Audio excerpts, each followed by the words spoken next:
Frustration over the slow pace of land reform in South Africa has been mounting, and the new Expropriation Act aims to accelerate the redistribution of land in the country. An expropriation act that we've had in South Africa, that we've been using before the enactment of this new one, was the 1975 Act. And this is really a tool that governments use every single day when, for example, they need land or property for a public purpose. That would include things like for infrastructure development, or to build a public school, or just down the road from here to build a Gautrain. And now it's become officially an act as of the 24th of January 2025.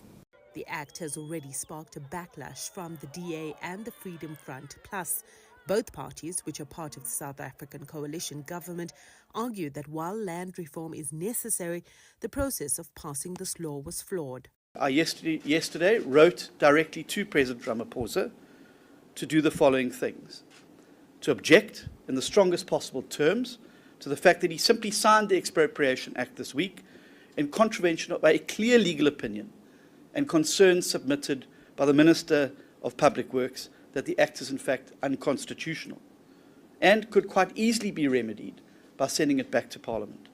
However, the ruling party argues that the bill underwent a 5-year process of public consultation and parliamentary deliberation and is aligned with the Constitution.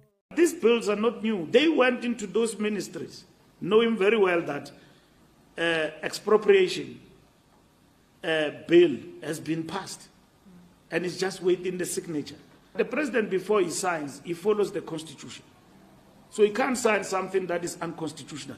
If the DA and their partners, they believe what the president has signed is unconstitutional, then they have got an avenue to go to court to challenge that. While political parties debate the merits of the new act, what does this mean for ordinary South Africans, the property market, and investors? Many are concerned that this could be a land grab situation similar to that which played out in Zimbabwe.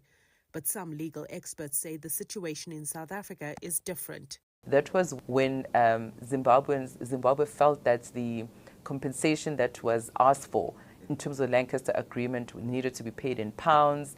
Interest rates were high and so forth. So the Zimbabwe scenario happened when people got really impatient, when that agreement was not fulfilled, and that's when people took the law into their own hands. Here we have a very different scenario.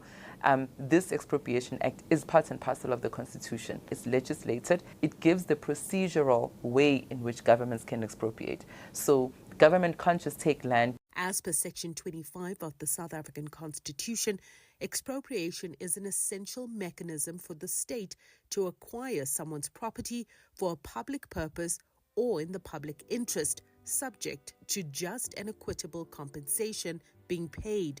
With the DA threatening legal action and the ANC refusing to budge on this one, the Expropriation Act is more likely to become a major test for the government of national unity. Sumitra Nydoo, CGTN, Johannesburg.